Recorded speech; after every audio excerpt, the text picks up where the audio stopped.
As you can see, we have our various panelists. Dr. Amrita, the founder and director of research at Energy Aspects. Good to have you on board. Nick Allen of Control Risks, and Dr. Simon Evenett of the University of St. Gallen. Welcome on board. They've asked for this to, we're talking about the big picture, all right? Marie, you gave us the big picture economically, and you painted an impressive performance. This would be impressive, except it's not very large, the profit, is it? 30 billion across the amount, a yield, or so a margin of 3.1%. I could put the money in the bank and do better. Couldn't I? Depends on where you live and which bank, but yeah. So the core is, if this is the best of times, does it get better or do we go down? Well, oh, was that for me? No, yeah. Yeah, okay. No, I think it's a structural issue, really, to a very large extent, because the industry has always struggled to eke out significantly higher profit margins than these. I think the top of the range of net profit margins for the industry is in the vicinity of 5%.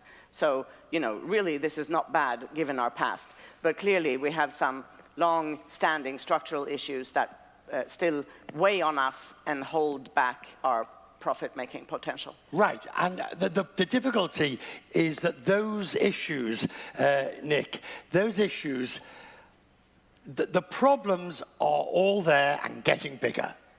And this is supposedly the best of times at the moment in terms of the recovery. So, Nick, what for you is the number one problem, the number one challenge? So, I can give you three answers to that, although you asked for one. So, in the short term, I think and Marie mentioned this, I think conflict risk and outside just of the aviation industry, I think poses a real potential challenge. And when I say conflict, there's obviously war, but there's conflict currently between China and the United States as an example. So I think, or what could happen in this region if Israel and Iran conflict heats up. In the medium term, I think supply chain disruption. Marie's already talked about that in terms of supply of air, or the CNN video, your video, talked about the supply of aircraft, I think. And then in the third instance, I think the fragmentation we're seeing. So here we are at an IATA conference. IATA founded, I think I'm right, 1945, 80% of all the airlines. I would just say the things we think are fixed, and I'm quoting Michael Hayden here, who's Director General of the CIA in the US. The things we think are fixed are not as fixed as we think they are. And that fragmentation, I think, longer term is probably the biggest challenge for this industry. Okay, but these have been around for a while, these issues. Are they worse? Yes. They are worse. I think these are trends, you're right. They were picked up 5, 6, 7 years ago, made worse by the pandemic. I was promised post-pandemic a sort of 1920s, we were all going to be dancing. Hasn't really happened. I think all that fragmentation, nationalism, populism, has all been exacerbated by the pandemic. So it is worse, and I think it's a lot harder out there projecting forward. I think that's a real challenge for business. Okay, but these are realities of life, Simon, that the industry has to deal with.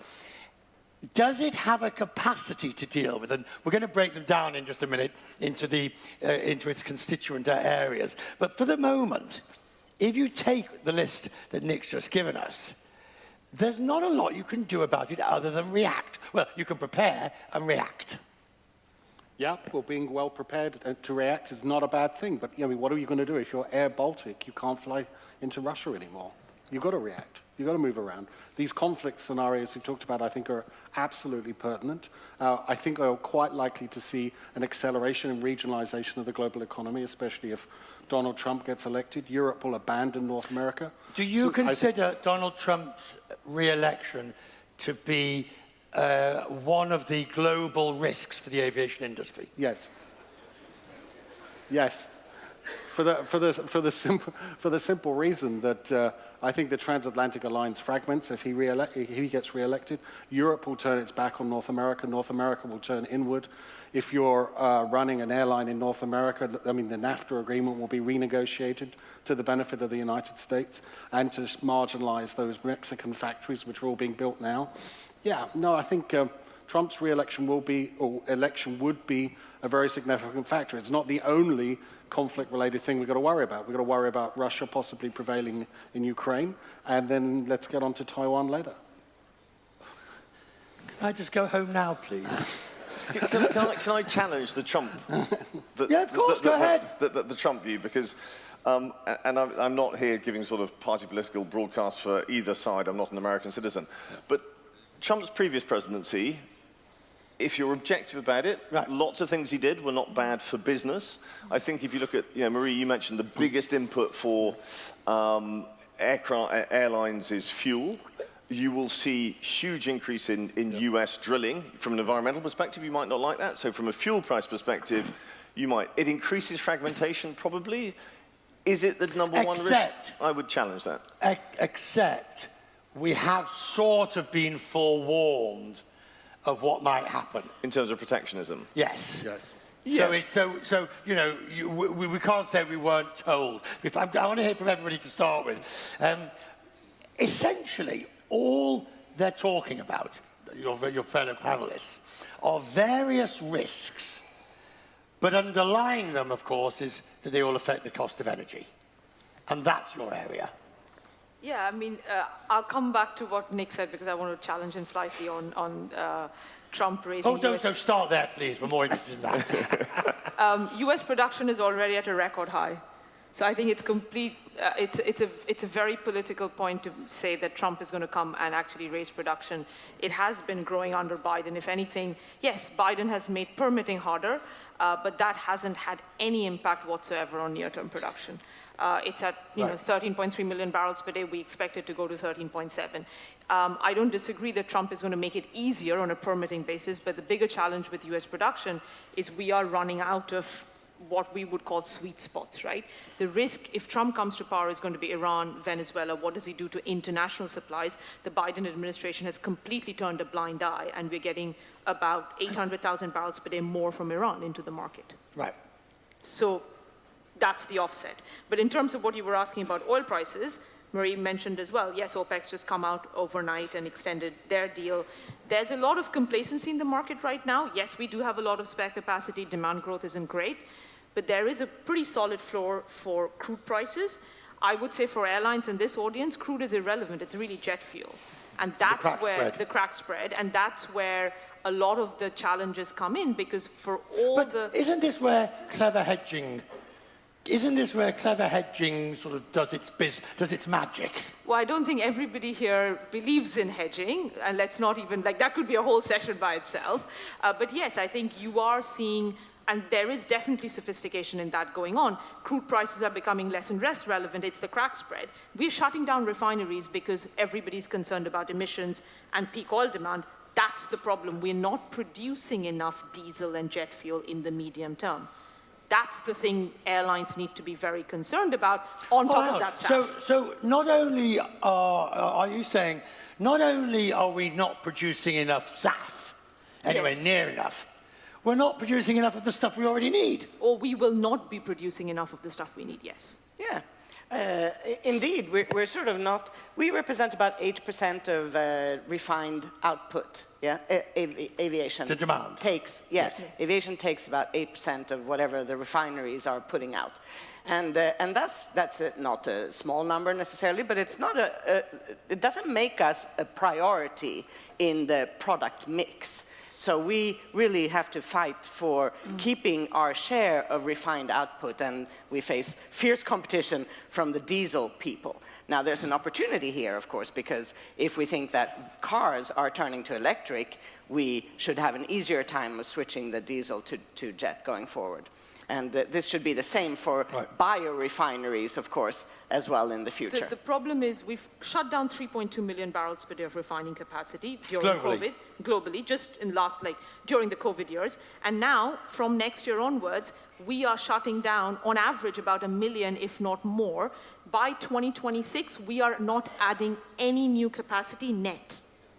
That's the problem. So if demand keeps growing... So the effect is what? A rise in prices as dwindling demand increased, dwindling supply increased demand. Yeah, so not crude oil, but for jet fuel and diesel, which is why the crack and that hedging really matters.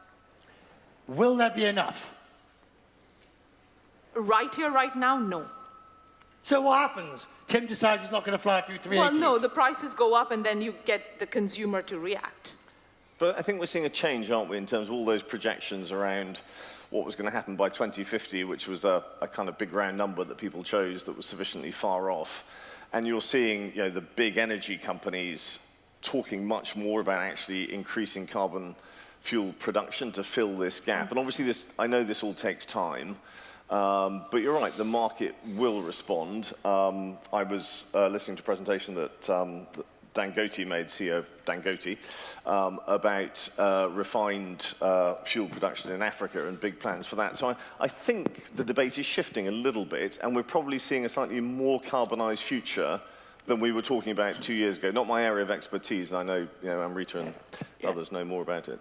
Yeah, thanks for letting me in here, because indeed, to what you said too, yeah, this year is predicted by the International Energy Agency to be the highest oil-producing year ever. Yeah, and all the restrictions on oil production were lifted, obviously, before the Ukraine war started. Okay. So let's deal with geopolitical risk.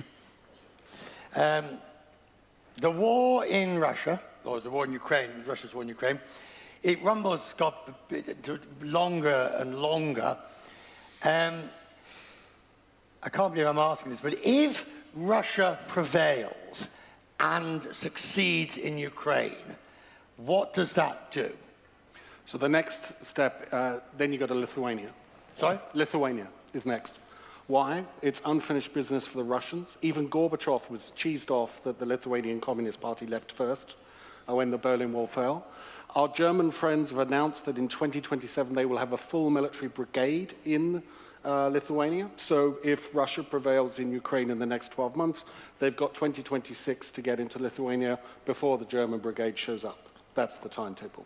And you believe that that is a realistic possibility, that Russia goes against Lithuania? Yes. Because they will absolutely... You're not just being alarmist. No, I think this is... they want to demonstrate that the NATO expansion after the fall of the Berlin Wall was utterly inappropriate and needs to be reversed. And this is how they do it. I think it depends what we mean by Russia prevails, because I think you're talking a scenario where Ukraine falls to Russian forces. I think there's a more likely scenario where what Russia prevails means, and probably more likely in a Trump re-election, is Russia keeps Crimea, it keeps the bits of eastern Ukraine it's got, which have pretty much been destroyed, and we have a sort of frozen conflict. That keeps Ukraine out of any future NATO integration, because you can't join NATO if you've got a conflict going on. So I think what does Russia prevails mean is an important question. Whether they would go on to Lithuania, a NATO member? But the level of uncertainty that would create would be quite dramatic. It would initially, but look at the flexibility, particularly of this industry, how it deals with uncertainty. There's a shock. You know, we've had frozen conflict in Georgia with, you know, Abkhazia and South Ossetia for well over a decade. We're all kind of used to it. So, yes, but if it becomes the status quo, industry adapts, doesn't it? I'm with Nick on this, but what I do want to highlight, bringing it back to my area of expertise, which is energy, we should not forget what Ukraine is doing already and probably will continue to do, which is attacking energy infrastructure. It has already upped its game, and now we've got drones, which have a massive, like 3,000-kilometer range. It's attacking refinery after refinery. Russia has managed just about to keep things going. That's the biggest risk for this industry. Russia is one of the biggest exporters of diesel, feedstock material. Taking ports out, taking pipelines out, which could be the next step. So we often don't... You're saying that the Ukrainian attacks, the drone attacks, are being more successful than perhaps many of us have reported. No, I don't think it's been successful yet, in the sense Russia's managed to, bring refineries back up, but they are consistently going. And we also know President Biden has asked them not to go after infrastructure that would be inflationary. Now, if they think Trump's going to come to power, do we really think they're going to listen to Biden and not go after ports and pipelines? If they take out a big Russian port, that's a huge issue for oil markets. The decision to allow, Nick, Ukraine to use weapons within Russia, or at least fired within certain parameters of those cities. You know what I mean, if I try to be too definitive, within the Kharkiv area. Yeah. Is that a major development? It's significant. I think it's kind of logical, isn't it? And there's a sort of gradual escalation going on here in terms of trying to deter Russia from doing more. So do I think it makes things worse? I don't think it really changes the status quo. There is what you're seeing is an attempt by Ukraine's supporters to hold Russia at the moment where it is. But I don't think, Simon, you probably agree, there's a scenario where Ukraine wins this war anytime soon. Correct. No. In the traditional definition? In the traditional of kicking the Russian forces out of eastern Ukraine. And Crimea is, I don't see that changing in my lifetime. But so bringing it to the industry, the ability for overflight of Russia, for example, that is not coming back, in your view, Simon, in the foreseeable future? No. And we are going to have to learn to live with extra hours of flying this way, going over that way, or simply some routes that just aren't economic. But this is a really good example of the flip side of risk, isn't it? So I'm flying to Shanghai from London in 2 weeks' time, and I'm flying China Eastern because it's 3 hours shorter each way. Exactly. I was going to say, except if you're Air China, they're allowed to fly over that route. So it's just, there's always the opportunity. Well, that raises, that was the valid question that was discussed at A4E, as to whether or not the EU should be stricter about those airlines. I mean, have we shot ourselves in the foot, in a sense, by penalising Western airlines who can't fly over and allowing others in, but basically having a rule that says, no, if you're flying to an EU airport, you can't fly over Russia? That's geopolitical risk in action, isn't it? Exactly. But I mean, that's the reality of it, though. Yeah, absolutely. I mean, we can sit and pontificate about all this stuff, but the reality is, if you have got some IATA members who can fly and some IATA who can't fly it, then you are already embedding into the system an economic inefficiency. Yes, and for the industry, of course, you're absolutely right, and for the global economy as well. I would say, I would be as bold as to say less flying, less growth, and less economic development for everybody. And somehow, mysteriously, it seems like we've forgotten that a bit, that throughout human history, it is trade and connectivity, mobility, all forms of connectivity, of course, not only aviation, but we are necessary but not sufficient, as we would say in economics, but I would emphasize necessary. But, sorry, I know you're the moderator, but just quickly. This is the point about fragmentation, though, isn't it? Because it it devalues and undermines consensus. So the point I made about, I don't wish to predict the end of IATA, we're a long way from that. But you have fragmentation, don't you? Because there are winners and losers. What do you mean by we have fragmentation? So there are winners and losers. So the things that I grew up in my business career, the WTO, the EU as a Brit, being part of the EU, all these things, the role of the World Bank, all of that seemed to me the building blocks of the global order, to use a cliche. That is being pulled apart. And where you have winners and losers in a club who rely on the idea that everyone's on the same rules, that starts pulling apart because people feel it's unfair. And the point you just made, Richard, it is unfair, and I'm making economic choices to fly to China based on time and the rest of it because someone has an advantage. So I think that's where you see fragmentation in action. I completely agree with Nick, and if you think about supply chain, which you mentioned in your video, look at the Red Sea, the issues that are going on here in this region. What that's doing is then trapping jet fuel, which this region has abundance of, to come to Europe. So if you look at the prices in Europe and the US of jet, of gasoline and diesel, is significantly higher now than the East because shipping costs have gone up so much. So it is fragmentation. How much of this is worse than before? In an industry, look, as Nick said, the global siders, the architecture of this stuff is going to pot. But it's going to pot. All the acronyms you mentioned, WTO, all the rest of it, IMF. But what is still quite strong, and in some cases getting stronger, is the regional initiatives. Look at how Africa is integrating. ASEAN hasn't given up the ghost at all. I mean, these are growth poles. Even Latin America understands they have an opportunity with critical raw materials if they could get their act together.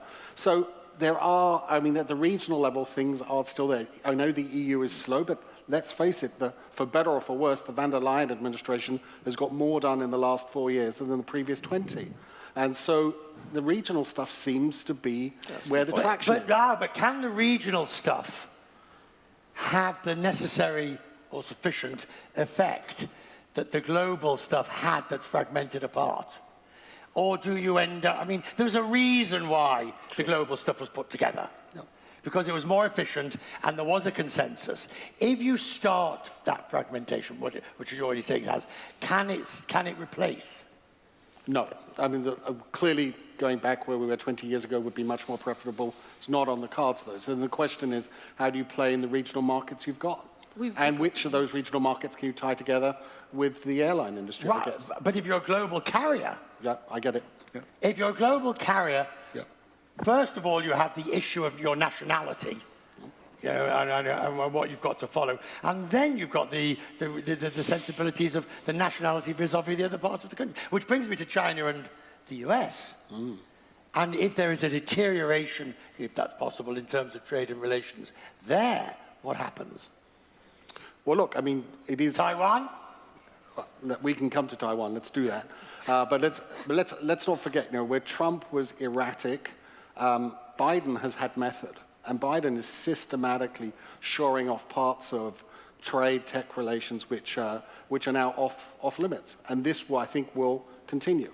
And to the extent that the airlines are caught up in all of that, then this will be problematic. And then, of course, if our friend does get elected in November, we're talking about 60% tariffs on what's left, yeah? And 10%, by the way, on the rest of the world. That's what he wants to do.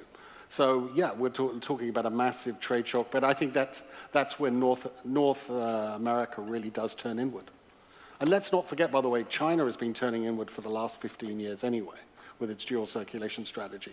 So the two biggest poles of economic activity in the world economy have given up on globalization, largely. They have, but there was a study done just towards the end of last year by two US universities, I can't recall which, that showed that of goods manufactured in the United States, 97% had a Chinese component. Yeah. Could have been a switch, could have been... So that integration has been built.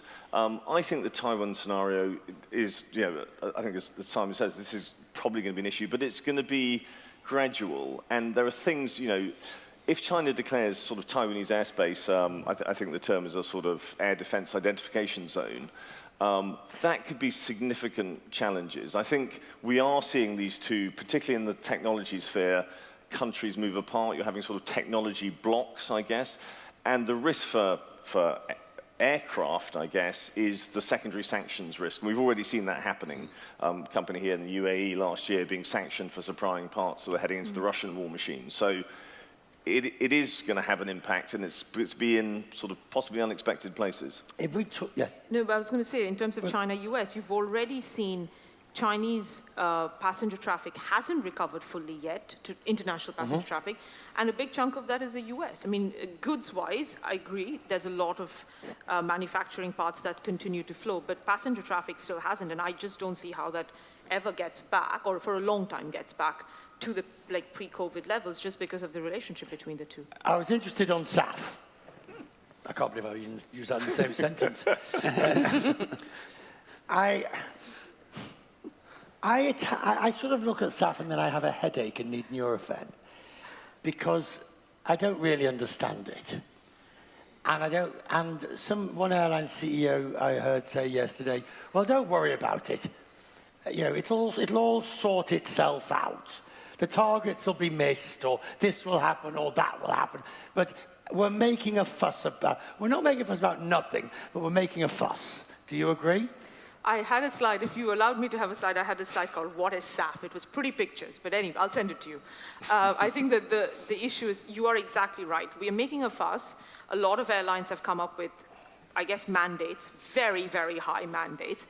We just aren't going to produce enough of it. There's not enough biofuels around, especially not airlines, yeah, countries. Countries, yeah. Airlines. And then if the other sectors, say shipping and other industries, take away biofuels, you're not going to have enough of it. But I was fascinated by your chart, Marie, that showed, the US the US system of credits is having a greater effect than Europe's Corsia. nonsense. And that will continue Well, we can hope that the policy setting in Europe could evolve, yeah? You know, let's follow... It's ridiculous. Yeah, maybe a bit tad optimistic. I was about to say. I mean, our view on SAF very much is that it is going to be the US West Coast. It's going to be LCFS that drives the price of SAF. Everything else will be a differential to it. Because of the credit system, it does work. If you look at the offset mechanism, offsets are so much cheaper. The Corsia, the low carbon mechanism that Europe's proposing, that does not incentivize SAF because the SAF price is 20 times more than just going for an offset mechanism, which is so much cheaper. Well, although it's ICAO, yeah, Corsia is under ICAO, and we don't have enough of those credits, yeah. Exactly, so it won't... Is this system so just the too cheap bloody argument falls apart if we don't have the supply, yeah. Is it just too complicated? No, I mean, I would say that, this is not a transportation issue. I feel that that's where I have the greatest frustration, maybe, yeah? That it's sort of treated as if this were an aviation and a transportation issue, although I would say that it's an economic development issue, and therefore it should concern every ministry in every government. And this is the most promising economic development strategy that we have. We can build new agricultural activities with which we can build new energy industries, with which we can fuel all our activities in the global economy with sustainable fuel, and that is, after all, the objective. And we want this to happen for all industries, including our own, and we want more renewable energy produced for everybody, and we want our share of that total output. I think it's going to be extremely inflationary, because we just aren't investing enough. To what Nick was saying earlier as well, in terms of the more fragmentation you're going to get, policies are not talking to one another.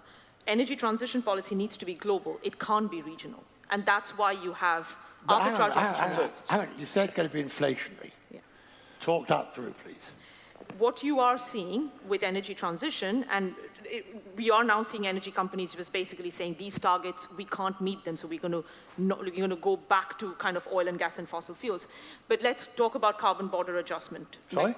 Carbon border tax, which Europe is talking about, right? If you are importing a fuel that is more emitting, you're going to be taxed.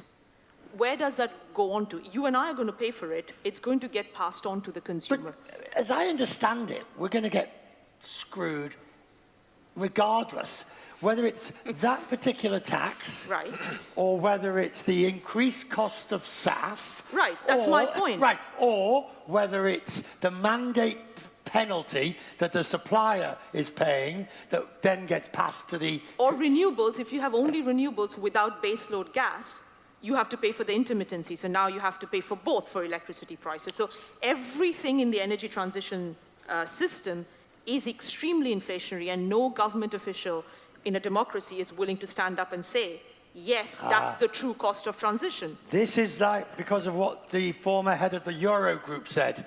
The former head of the Eurogroup at the height of the Greek financial crisis. We all know what needs to be done. We just can't get re-elected if we do it. Exactly. So I mean, Amrita's absolutely right. And at some point, reality is going to have to intrude on these plans. So I know nothing about SAF, but I do know a little bit about the demand for critical minerals for battery production globally. It is impossible. There are not enough critical minerals to meet the potential demand for battery production if everyone follows the targets they happily published as to what was going to happen. It just cannot happen. And you're also seeing geopolitics affect that. So I'm sure everyone here has been following what's been going on in New Caledonia, which is a big nickel mining place. And the price of nickel has dropped precipitously, but that was meant to be a sort of strategic European reserve, because New Caledonia is French territory, and those mines are now economically unviable. So you're having geopolitics impact something. To Amrita's point, this needs to be done globally, and fragmentation is pulling it apart. So I agree entirely, and I've learned something about SAF as well, so there you go. Oh, don't worry. I guarantee you the rules on saffron have changed before this panel is over. I want to just circle to, if you are running an airline, starting with you, Simon, if you're running an airline, what would you say to somebody in this room running an airline that they need to keep their number one eye on?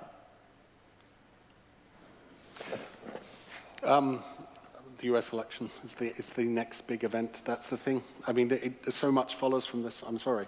I would go that. I guess in the intermediate thing, we would look at your EU parliamentary elections, because this is where you'll get this first green backlash.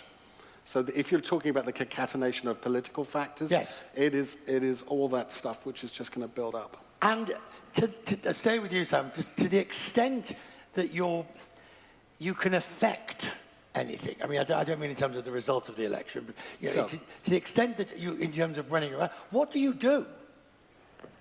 How do you prepare? I think there's an understanding in Brussels that they've overreached. Do you think there is? Yes. And I think the sense I get is that they know they have to climb down from a tree, and they need sensible plans for how to climb down from a tree. The smarter companies I know, not in this industry, but there are other smart companies as well, are already preparing their plans to talk to Brussels, to offering them ways out. And that's what I would recommend doing. I would actually, it's a very boring answer, but for me, the biggest thing airlines need to look at and concentrate on is the downstream. What Nick said, yes, a lot of companies are now moving towards saying, okay, look, we're not going to meet any of these targets, we're going to increase oil and gas production. Downstream, unfortunately, isn't sexy. Nobody talks about refining. When have you done a show on refining, for instance, Richard? That's the problem. The problem is, that's what gives us jet fuel, gasoline, diesel. We are shutting down more and more of this, and that's but we'll open it up again. We won't, because if you want to meet your greenhouse gas emission reduction target, you shut down a refinery, you hit 50% of that. So let's get to the cut to the chase here. You're not suggesting that suddenly we're not going to fly, or that suddenly airlines will reduce the number of flights. All I'm saying is airlines need to work with governments to make them understand demand isn't going away overnight, which is what a lot of Western governments think. It's like, oh, because of the IATA and their views around 2030, 2050, if anything, demand continues to come in higher. To Marie's point, if you don't have economic growth, or rather, if you don't have energy, you can't have economic growth. So it's governments that are forcing almost government policy and shareholder policy that's forcing the shutdown of refineries. If we don't produce enough fuel, then the airline industry is going to face massive a crush in margins because costs are going to go up. And we'll end up paying more. Yes. If airlines had money, they should insource their fuel supply. Yeah. Now, unfortunately, you know, that's a privilege reserved for the few, I guess, across our industry as a whole. Right.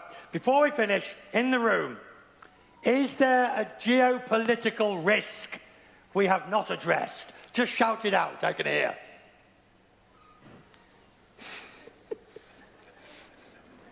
This is worrying. There's no geopolitical risk that we haven't thought about. Willie? You've got them all. We've got them all. So, I can add one. Migration. What? Don't throw that in now. Migration, what's the geopolitical risk there? I think that's another, you know, we don't plan for the energy transition, but nobody's planning for migration. And that will, of course, continue to grow. So I think understanding in the longer term demographics is linked to that. But if you look at the explosion of population that's happening in West Africa, sort of from Nigeria, Ivory Coast, and that is opportunity. And you know, the statistics you showed, I think the profit that comes out of African air travel is tiny compared to everything else. And we heard, I think, the CEOs of Kenya Airways and Ethiopian talking about integration. So I think that points to opportunity because demographics are shifting. I mean, the demographics for China are mind-blowing. So that's a longer-term one. But the question on what I would say to airline CEOs, yes. I would say two things. I would say understand your exposure to secondary and tertiary sanctions enforcement. Because as conflicts, I don't necessarily mean war, but heats up between the US and her allies and China, Russia, you are going to see greater enforcement of sanctions, and you need to understand that risk in your supply chain. And the second thing I would say is build scenarios. How are you successful in these possible futures? And that would be my advice to... And that's where hedging comes in as well. Has a situation developed? Have we reached a level of complexity for geopolitical risk in 2024 with elections, etc., that is simply going to overwhelm us? For most companies, yes. And that's exactly the experience. God, you must be a right writer, you didn't know. No, I spend my time talking to corporate boards. I mean, So what do you say? Well, the thing is, everyone's playing catch-up. We all went to school when none of this happened. And so, now you've got to start reading foreign affairs and journals like this. All that political science stuff, go to hell, it's awful. So no, you've got to help people build geopolitical muscle, build their geopolitical radar. That's what you work through these days. But I think that's exactly why, to Simon's point and Nick's point, planning, because it's so difficult right now to predict anything, and I think you mentioned earlier hedging as well. A lot of airlines, for instance, here, don't necessarily believe in hedging, and again, because mark-to-market losses, and you can now just charge us more, right? However, hedging is, given fuel is such a big part of the cost, and geopolitics ultimately just shows up in fuel prices. Planning and having a kind of portfolio of some hedging activity is very, very wise. Marie, what are you advising? Well, I'm back on the insourcing of activities. So fuel supply, if we could insource that, that would give us control over our greatest cost like component. Delta, basically, right? Own a refinery. Oh, no, Yes. we're not back to that refinery again. Not to mention anybody in particular, but clearly, conceptually, that would be great. And I think that there are other profit-making activities that airlines should contemplate maybe insourcing. Has the jury come back on whether that refinery was a good idea? Last 2 years, yeah. Given where cracks have been, if you look at crack spreads versus what they could, yeah. It's not a bad investment. Sorry, you got the last word. Go on, you're facing the board. You're facing the board. They look scared witless. So I would pick up on Simon's point about risk overload, because I think boards are facing risk overload and they're struggling to take decisions because of all these possible futures. And this is a big year, to your point, Richard. Election, half the world is voting. India, the United States, and more recently the UK, in a somewhat bizarre decision, is going to the polls.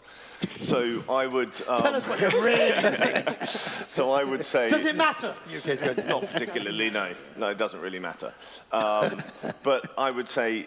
look beyond risk overload, because the point I made about opportunity, there's always opportunity out there, but you've got to understand the dynamics, and there are risks that are going to get worse, but if you get that right, then that's where you win. That's where you find the opportunity. I was trying to be uplifting at the end there. No, thank you very much.